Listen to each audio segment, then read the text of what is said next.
You don't want any room noise? Is that our theme music? No. That was me winding up to do an intro. Oh, okay. Sorry.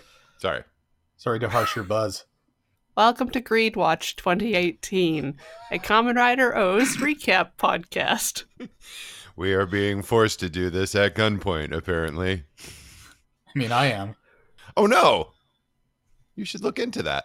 I'm Coriander Dickinson, and with me we have Josh Kagan. Hello, OO. And Adam Wasserman. Please note that I am blinking twice. He's holding up a newspaper with today's date on it. I'm being treated very well, and I'm very excited. Corey has provided me all the worldly necessities and sustenance. All will be well. Get back in the recording hole. Wacha. I only have to do 2 podcasts a week. It's fine. Sometimes 3. We need to bring in Amnesty International, obviously. This is terrible. These podcasting recording conditions are inhumane. Wait, it's your house. You should have control over that. You'd think. You do have very stale gummies. That's got to be some that must. I know that's a real kick in the teeth. Literally. These expired in June of 2017. Oh, you're aging. What? Are you dry aging them? Like, what are you doing? These gonna be ready in a few years. When I got them, it was already December of 2017, so I figured like they're not going to get that much worse. It's only so hard and difficult to chew they're ever going to get. I wonder if you were to leave them be like long enough, they would like go back. Like eventually their internal composition would start breaking down entirely, right? And they would just soften back up. Yeah. I don't feel like I'm going to live that long. For the heat death of the universe. Yeah, to soften these gummies back up. Yes, for entropy to have its way with them. Yeah. Hello. So it's like, I mean, I guess entropy wouldn't do it, so we're going to wait for the big crunch instead of the... I mean, also, they're sealed in this plastic container, which I've got to assume is keeping them, quote-unquote, fresh. Or alive. Or whatever. Fashion, a contract, and the strongest combo. I got Western clothing, a contract, ultimate combo. Corey? Let's see. Mine is fashion, a contract, and the ultimate combo. So I win. Yay! How so? Because it matches. I got a match with one of you. Yeah. All right. Western fashion makes me think that we're going to see like a lot of lariats and big 10-gallon hats and stuff. And that, sadly, is not the case. When you're in Asia, Western means something else. Yes, I understand that. But a gal Do can you, dream, Josh? can't she? Nope. Do you? We start off with Ankh and Uva just arguing about core metals. Get ready for a lot of people arguing about core metals this week. It's true. Well, now Uva's on to Ankh's evil plot to capture all the core metals. Unlike he was apparently expecting. Ankh's pretty blasé about it. He's like, yeah, I'm agreed. I'm greedy. That's what we do. And Uva's like, you're right. We do. I'm going to get my medals back. I'm going to be greedy too. Yeah. Someday, peace. He scampers off, and Oz is just standing there with the cheetah legs. Yeah. Just like, oh no, he's so far away. I don't know if you guys got this in your sub as well, or if you're watching. You don't watch them with the subtitles, right? I do. Oh, okay. Did you also get Uva calling Ankh a bastard? No. I sure that did. That would have been good. I sure did. And I was like, that's tough. That's tough for a show for 6-year-olds. That's real hard boiled.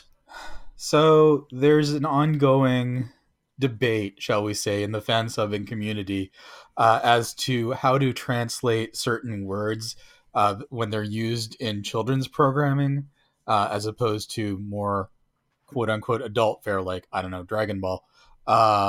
And some fan subbers will when they're subbing like Kamen Rider type shows and Sentai and things that are for tiny baby children, will use like really salty language for English speakers, and then other people will criticize them and say that's probably not the intent, and they're like, yeah, no, that's what this word means, and they're like, but it's a show for tiny babies, I'm sure they're not saying that, and everybody gets hurt feelings and nothing is resolved.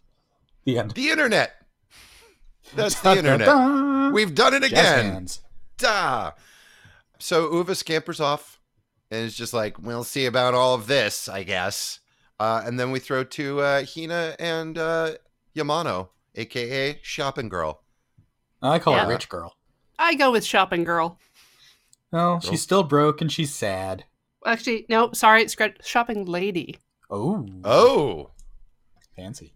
She's not a girl, not yet a lady. But she's shopping. Because women be shopping. Hina tries to stop her from going into her quote-unquote mansion, but Yamano just wants to sit in an elevator and have flashbacks. And cry. Oh, she's real sad. As we learned last week, her family is bankrupt. Probably because all she does is buy things. Yep. That's probably what did it. Probably. She's just not super sympathetic, I guess. No. Nor, I guess, is she supposed to be, but this episode really wants us by the end to be sympathetic for her, and I couldn't quite get there. But moving on. Eiji is confronting Ankh about, hey, all this core metal stuff. He's like, it's like your underpants. Don't even worry about it. I'm raising my hand. It is not like his underpants. No, I'm sorry. He's not especially greedy for underpants. I mean, he seems fine as long as he has at least like 2 pairs and one of them's clean. That's like the bare minimum of underpants you should really have. No, nor do underpants give you amazing transformative powers and cool suits and cheetah legs. Ooh, I mean, like, sometimes they do. Maybe there's some Canadian underwear that I heretofore was not aware yeah, of. under what context? There's got to be a minimum of one anime with magic underpants in it, guys. We are... Once I can think of one. Oh, of course you can. What is it? I can't remember what it was called. Is it Chubra? No, it was like, I don't know, 15 years ago or something. It was an OVA series about a girl who's really good at video games, and she had like special panties, and sometimes she would do a special move while playing a game, and she would be like upside down, and you would see them. And I only watched like, I think 1 or 2 episodes of it because it was kind of trash. We're making an announcement. We are ceasing recapping Kamen Rider 000, and we are moving on to what sounds like perhaps one of the most important works of art of the 20th century or 21st century. Oh no! If we're switching to like something atrocious, we're doing Keijo. Ooh, I don't know what that is because of course I don't know what it.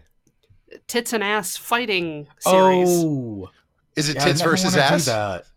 No. It's so good. I know, but I can't watch it. It's too much fan service. It's all fan service. Yeah, that's too much.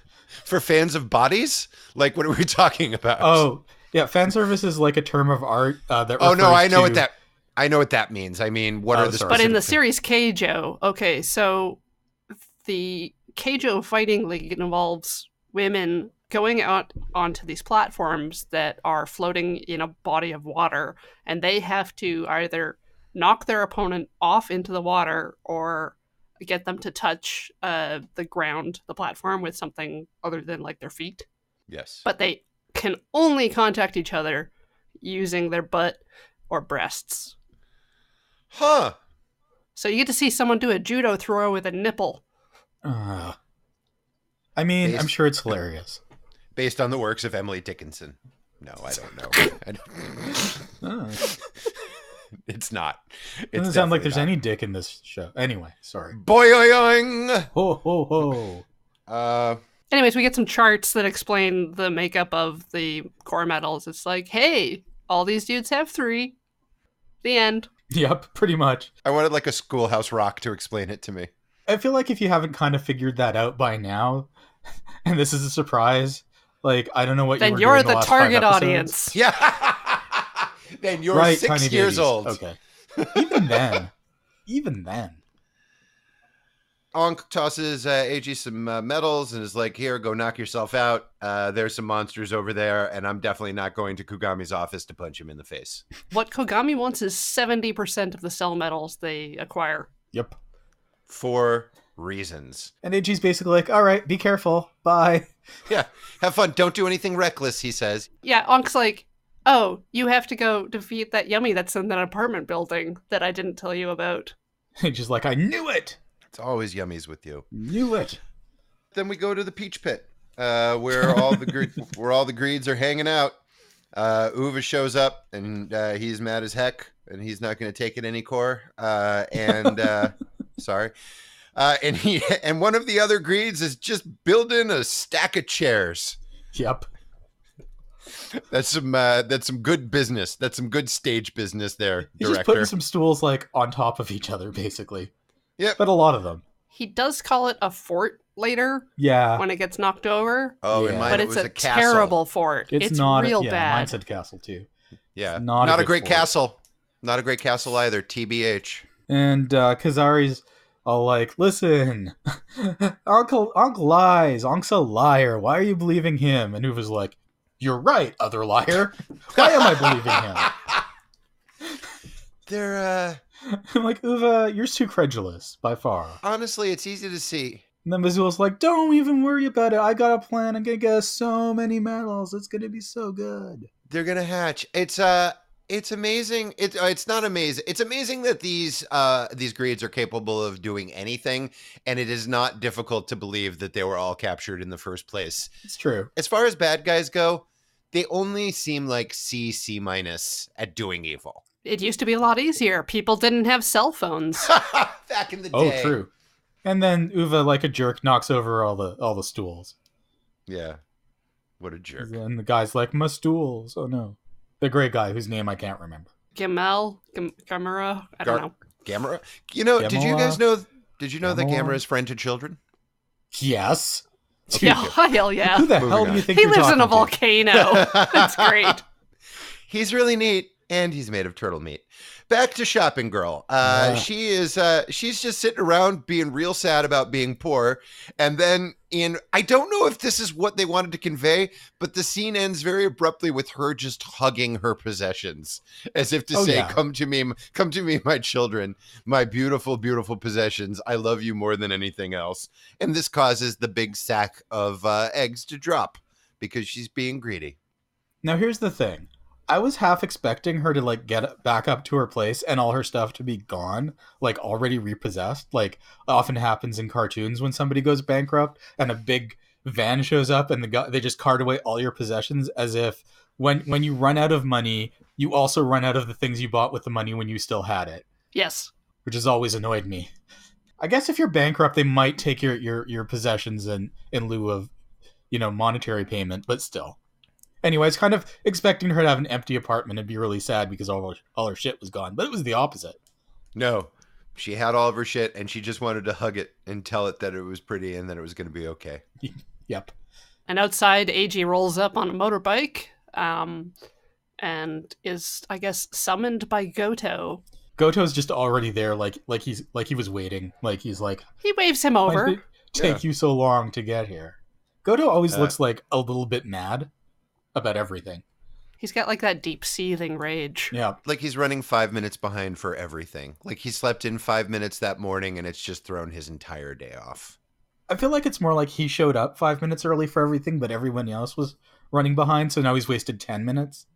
Ooh. And he's that's the very worst. disappointed. Yeah. Well, I mean, he's already identified the apartment with the problem in it. He knows Yep. like where it is, who lives there, what the egg sacs look like. He's totally creeping on Rich Girl. Yeah. When he reveals like the live video feed, I was like, oh man, he hacked like the network or something. And no, Nope. it's just another hot can holding a grasshopper. Yep. You don't need to hack the network when you got cans, man.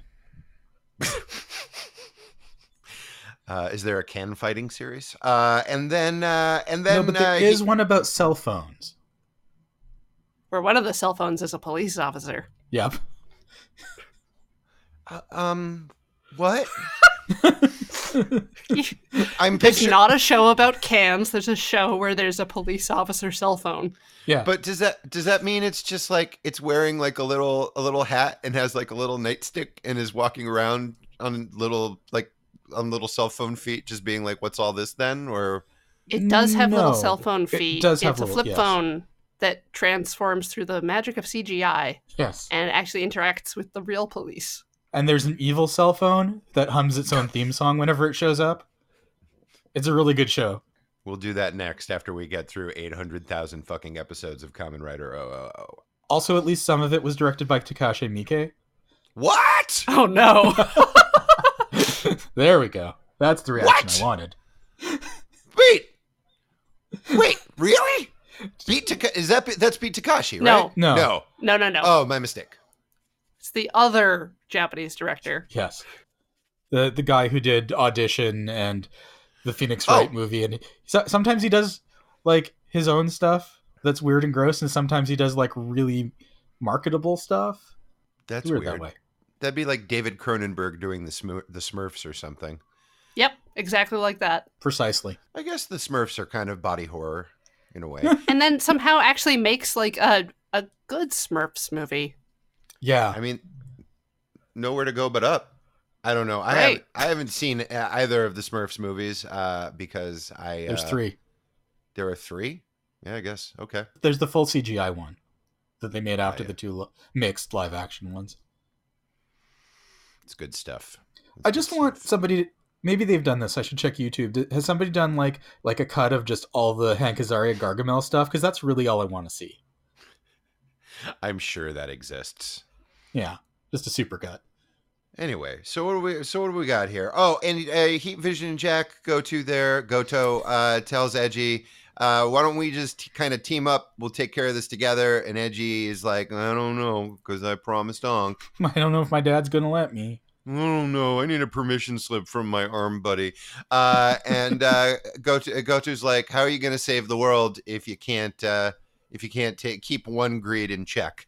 Yep. Goto takes off, and Edgy's like, the world's real big.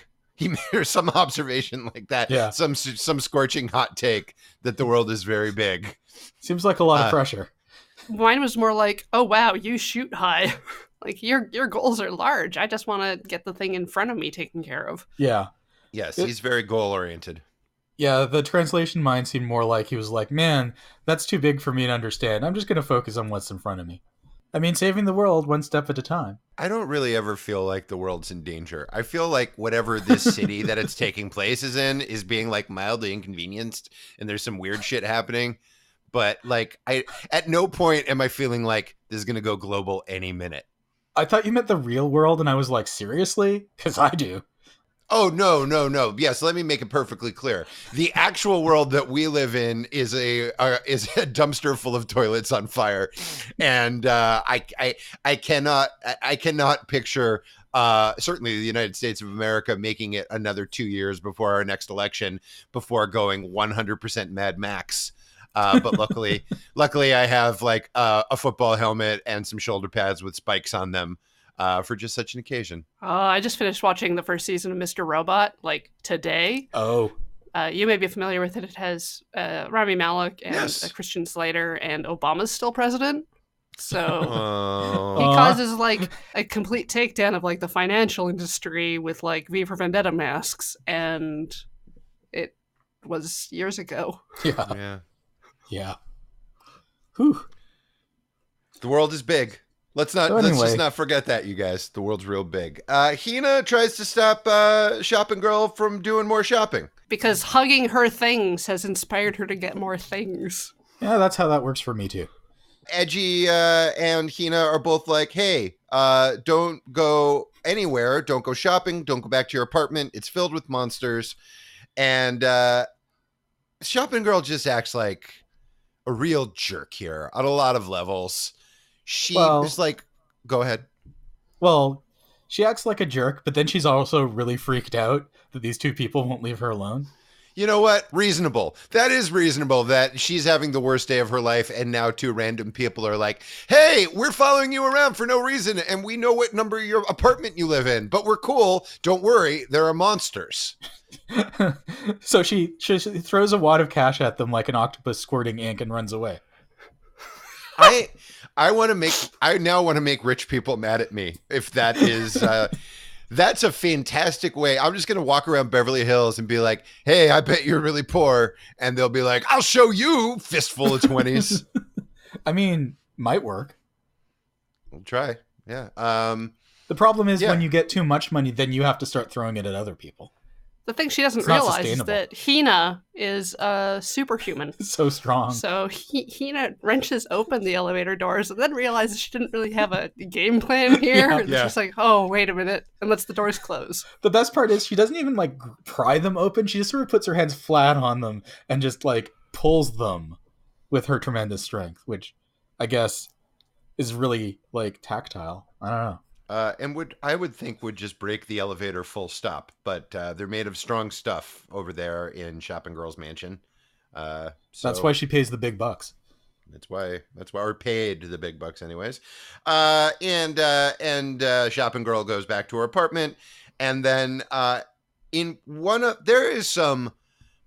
Look, I'm not watching this show for awesome writing, but there have been a couple passages so far that have been like, oh, that was thoughtfully put together. I also understand that it is being translated and sometimes a little wonkily.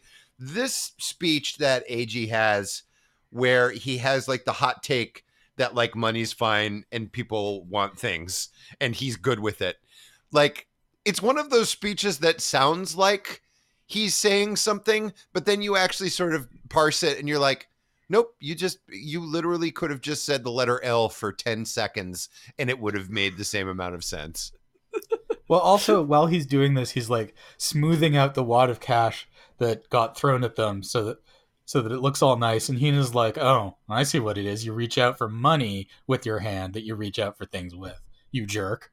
And he's just like, dooby-dooby-doo, sorting all my cash.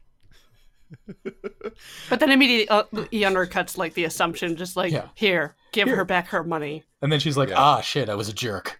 In between this, we throw to Kugami's office, where Ankh shows up, ready to rumble.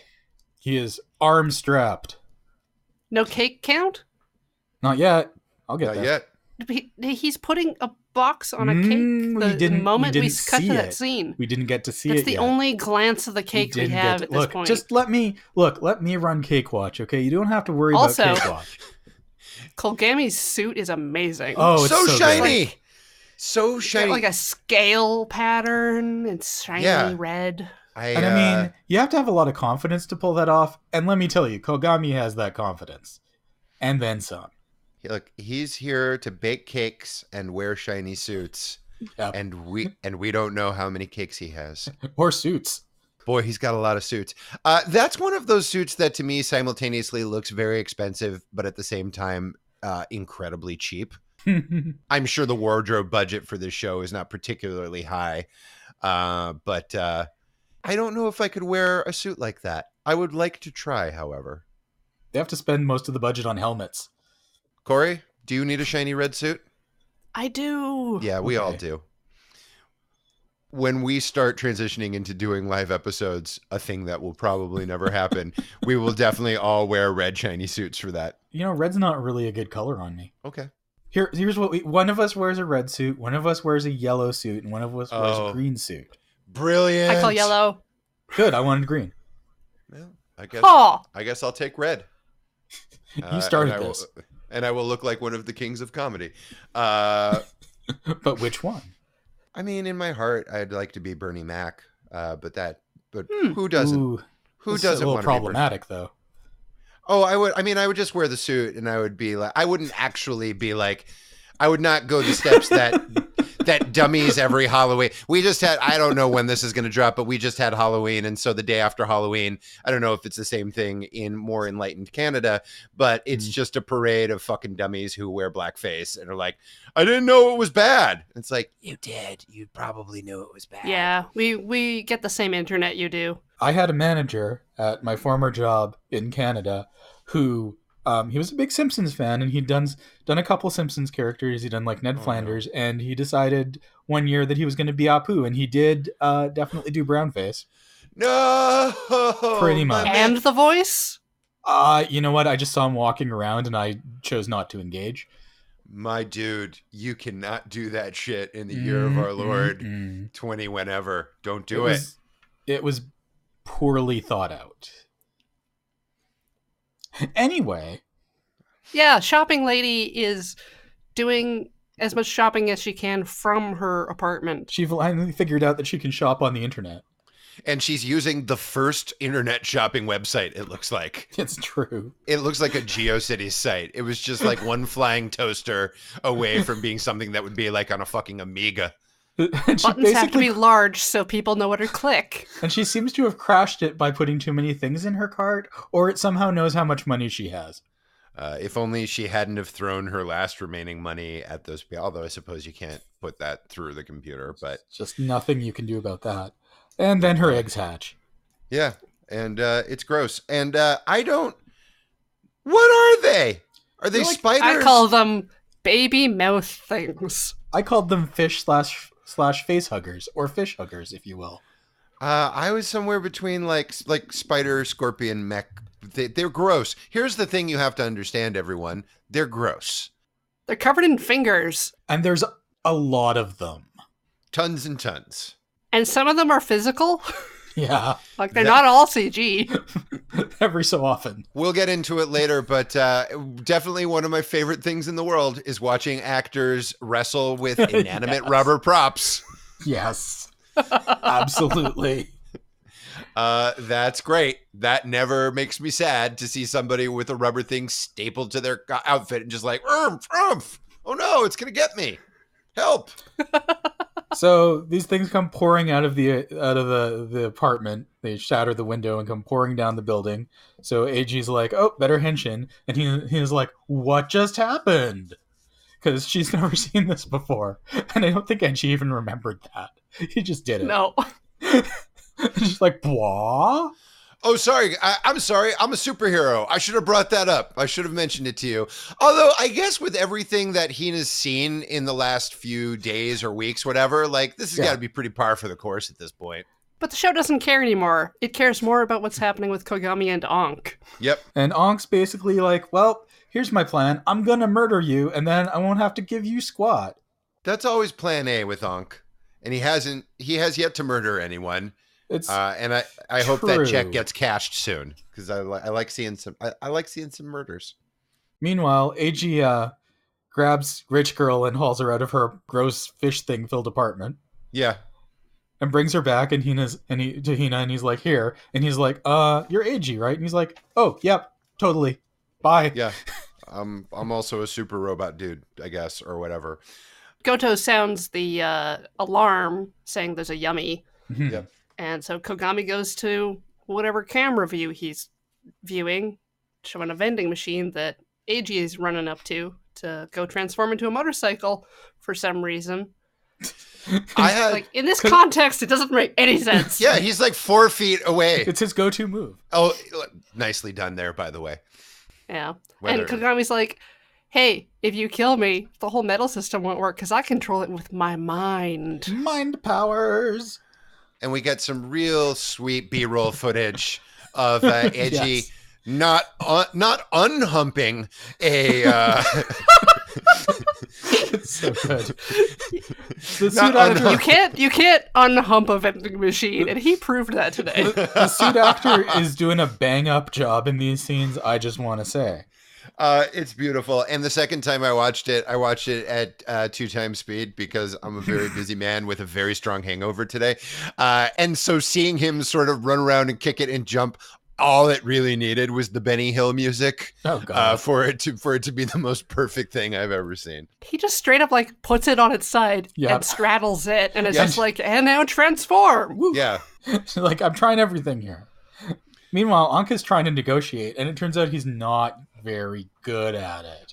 He's basically just like 40%, and Kami's like 70%. He's like 50%, and Kami's like 70%. It's delightful. Kami's having the time of his fucking life. It's great. Yeah, Ankh would be very bad on Shark Tank. Yes. So finally, Anka talks him down, quote unquote, to 60%. And Kogami's like, all right, happy birthday, and reveals the cake, which has 60% on it in blueberries, Cake Watch 4. And Anka's like, you son of a bitch. Basically. I like that his confirmation that 60% was a good number was happy birthday. Yeah. Not Then he bingo. unveiled the cake. Yeah. It's always somebody's birthday. It's what birthday is this? The Deal's birthday that they have just made? Like, Yes. Probably. okay, Yeah. okay. That seems about right. And then he demands 100 metal tithe in advance from Ankh. And so Ankh Just reaches out with his sprays a glove bunch hand and just like vomits them Yeah. out, like makes it rain And all over this Kogami's office. delighted. Just fucking delighted. How does Kugami know what 70% of Ankh's metal stash is? Do you know what I mean? I think he just picked I think he just picked a sufficiently large number to make Ankh feel bad. Right, but I guess my point is Ankh could then just be like, here's 4 metals. There you go. That's 60% of what I got this week. Have fun. And then Kogami could be like, well, I don't see your friend riding any motorcycles anytime soon. Meanwhile, AG finally has the motorcycle transform, which is on its side and then sort of flips under him. It's pretty great. And Goto is watching from around the corner, and he's just sort of like not into these shenanigans, and he pulls out a remote and transforms a different vending machine into a motorcycle and back, proving that Kogami's will has nothing to do with anything. He's just a even better liar than anybody else on this show right now. Or do all of like Kugami's guard get those special remote controls?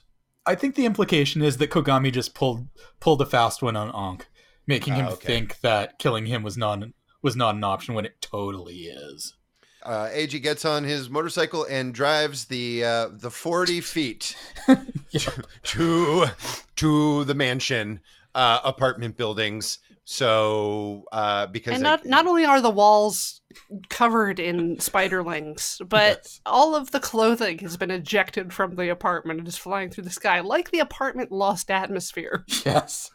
And Rich Girl and Hina are watching this, and Rich Girl's like, it's not my greed, it's disgusting. Oh, I'm disgusting. And he's like, no, we're the same, you and I. I'm gross for my brother too. this is a very bad episode for analogies. Underpants are not like Corey Metals, and loving your brother, who you think is either dead or taken over by a monster, is not the same as filling your apartment with millions of dollars worth of shoes and hats and whatever. Absolutely is. That's the same One-to-one thing. equivalency. Yeah. Yeah. It's like, oh, my parents died and your father is now poor. Same thing. Yeah. I'm greedy for my brother, which is also disgusting. And then she quotes AG and she's like, it's cool to want things. You just don't want things like, too much. Just, be cool about it, bro. It's a real important lesson we're learning Yeah, this week. maybe my brother is dead and disappeared because I was clinging too much to him. And then Ankh rides by on a motorbike. Real slow, and they have meaningful eye contact. Like the evil baby who torments Maggie on The Simpsons. Yeah. Just slow rolls by this unibrow. Yep. Oh, and then we also get Shep and Girl's backstory in that, like, we're rich, but we're not celebrities or anything. So when I moved to Tokyo, I kind of felt bad about myself. But then Yeah. it felt good when I wore nice things. So I guess I'm not a jerk, right, audience? No, said Josh.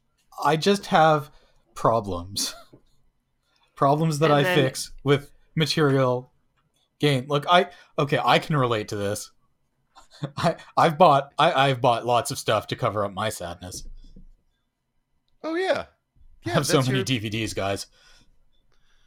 Oh, yeah. I don't even know why I buy them at this point. Because I like Right. commentaries. I like commentaries. I have so many like box sets that I never watched that were so Same. expensive. I have so Same. many problems. What do you stress by, Corey? Yeah, Corey. If anything, or maybe you're a well-adjusted person. Well, that's not Or true, differently but adjusted. Yes. spending money is often counter to my anxieties. Oh. Like my default state is that I assume I have no money and cannot buy things. It's not that I covet the things, it's that I don't want the things that I can't buy. That must be nice. That's a good way to be. Good for you. Your anxiety making you thrifty. Yeah, it's kind of a nice side effect. I also don't like binge eat. Corey, you don't like to sit by a fountain and eat supermarket fried chicken and just chill out with all of your snacks? No? I guess not. I guess not. No, not today. Or I've struck a nerve. I mean, I am thinking about Japanese takeout chicken right now. Like, maybe. I had katsudon yesterday and it was so good. Oh. So good. Yeah, I just had shawarma. It's fine. I might order ramen after this. Yeah. Noodle Watch 2018. AG's having trouble with the spider fish. Well, we see what he was going to use the motorcycle for as he drives it up the building. Totally and, like, a thing you can do. Bicycle kicks the spiders, and then is like, oh man, this is super inefficient, driving this motorcycle back and forth along this vertical surface. It's like he thought cool. like it would work just as well as it did like the last time there was a big problem. He made an octopan can path and used his motorcycle and like it should work again, right? Yeah, sometimes a motorcycle just isn't the best tool for the job, as cool as it is. And Anka's like, well, you could use a combo, but it might be too intense for you. And he's like, so he uses 3 greens. No, 3 green metals. And we get Gatakiri. Gatakiri ba. And it has its own song. Yes. Which actually Tatoba also has its own song, but like this one's better, I think. Okay. Could you, Adam or Corey, could you please, for our audience, share a little bit of the song? It's like ga ga Gatakiri. And there's like there's the count the medals guy like doing that, and then there's a regular song also going on. It's great. It's pretty rad. And AG's all green and mantisy now. And 5 of himself. We get that in a minute. I would go as far as to say it's Oodles of O's. Exactly. Ooh. They fight all of the mech spiders in their snappy new green outfit, it says. It's a real good fight. Then the spider fish have had enough, so they form one big spider fish, by which I do not mean that there's one single looking spider fish now. It's roughly the shape of it, but it's made up of lots of little ones, and it's not like when sometimes things merge together and there's just one big one. It's still lots of little ones too. And they can fly and have fire breath. Yeah. But that's okay because in his green form, all the AGs just like jump kick into its mouth, and then they're inside and they're just punching at everything in sort of null space. And he's successful. He punches it enough from the inside that every single one of them explode. And I take it back. It's not that great of a fight. Now that I think about it, it's pretty easily remedied. He was super OP for this battle. I guess my thing is that if you're going to bother to make this, if you have a swarm of something, I want to see it like take over the city a little. I understand that there's budgetary considerations, but like you want to see people running from this shit and them crawling all over everything. And none of that happened. They just turned into a bigger version of themselves and got blowed up. I think it was a swarm in like the D&D sense where it's like harder to hit, but it's still like one unit. Yeah, you get like a model stapled to your costume if you get too close. Yeah, it's awful. You got a bunch of them. You got to shake them off. Yes. And AG is so tired now. He literally... Yeah. No, go ahead. Sorry. No. Oh, he literally does like the Daffy Duck passing out like Thursday, thunk, Yeah. and does a graceful slow-mo swan dive. I don't know what the translation said for you, but and I don't know if it was supposed to be nonsense, but he was saying something along the lines of, I'm back to myself now and I'm just me. Yep. I'm going to take a little floor nap. I took it to mean like I'm only one person now instead of like 20. Yep. Yep. And now I sleep. Yeah. And now shopping lady works at a bakery. The end. And she doesn't have huge nails anymore because those would be inconvenient for work. I was concerned. She's rolling in a different kind of dough now. Oh. Thank you. Ow. That was terrible. And this is like a happy ending. And Hina and her friends show up to just be like, hey, you work at a bakery now. That's great. And she's like, yeah, it is. And she gets a little more resolution than Fatty Cat Pants, Mr. Overalls from a couple episodes ago, where he's just like, take me to the hospital, but make sure there's plenty of food because I love food. She seems like she's really come out on the other end and is living a productive life as a non-greedy asshole member of society. And I don't buy it. I think maybe if Mr. Fatty saw the fat cat that he turned into, he would have thought differently, but he was inside, so he never really saw how disgusting it was. Whereas she saw like all of her gross greed babies. That's true. You're never the same after that. And then we throw across the street, and Edgy and Ag and Ankh are standing across the street, just peeping like a couple of creepers. Yeah, because that's all they have to do when there aren't yummies running around. They just sort of stand and look at things. Maybe Hina needed a ride to the place. Maybe they gave her a ride on a motorcycle. And Edgy's like, hey, everybody seems real happy. Hina seems real happy. And Ankh's like, yeah, whatever with that. I don't care. Psh, I wouldn't know about feelings. What are you talking about? Shut up. Shut up. Anyway, I think combos are too dangerous for you. Yeah. Well, he says that with his inside voice. Yes, with his inside voice. Maybe combos too dangerous. And then AG gives a sultry look to the camera. And we're done. What do we think of this episode, fam? I liked it. Yeah. I like it. I like seeing a bunch of green guys. I say this every podcast, but don't get used to seeing a lot of green guys because they's expensive. Oh, you mean the multi guy? That's not an attack that's going to get pulled off a lot. Gotcha. Well, I assume as we go on, he's going to see what each one of the power combos do. Yes, and also they're going to want to save more money on the episodes as they go forward. There's a definite trend in Kamen Rider where the earlier episodes seem to have higher budgets to get people hooked, and then they're like, all right, now we can just cheap out a little bit. I love it. I love the idea that by like episode 40, it's just AG and Ankh just sitting in an empty room, like it's just throwing bottle cards episode in a hat. after bottle episode. Well, no, they've already built those sets, so they don't have to pay that cost again. Yeah, but it's just like there's just a lot of episodes where they just hang out in the couscousier all day. And then you hear something from outside and they rush off screen and it's just Hina and the owner talking about what an amazing battle's going on, and then they come back in kind of bruised looking and they're like, that was a difficult fight. Eventually it just becomes a radio show. Oh god. It's a podcast. Old school Gynax. Yes. Oh man, it's sound only. Yeah. There's an episode where they just stand still in an elevator for 25 minutes. It's just the storyboards. Oh god. I would watch that. Yeah, I'm looking forward to it. What does it look like we got in store for next week?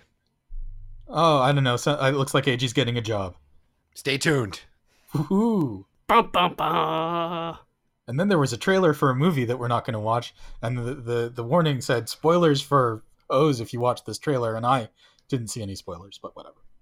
I thought it was an okay episode. I feel like they're getting, and I think it's because of the money thing that you were just talking about, Adam. I feel like they get like slightly dumber by 1% every week. Like I think the next episode arc is my least favorite thing. Ooh. there's a couple of characters who are going to show up eventually who really spice things up a bit. Well, stay tuned for next week when Corey's going to be real mad about stuff. Are you? And thank you all for listening. Yay. This has been GREEDWATCH. Yay! Stay greedy. It's okay to want things. Yeah. What you do with the feelings is what matters. The end. You can find me on Twitter at Absolar. You can find me on Instagram at Josh A. Kagan.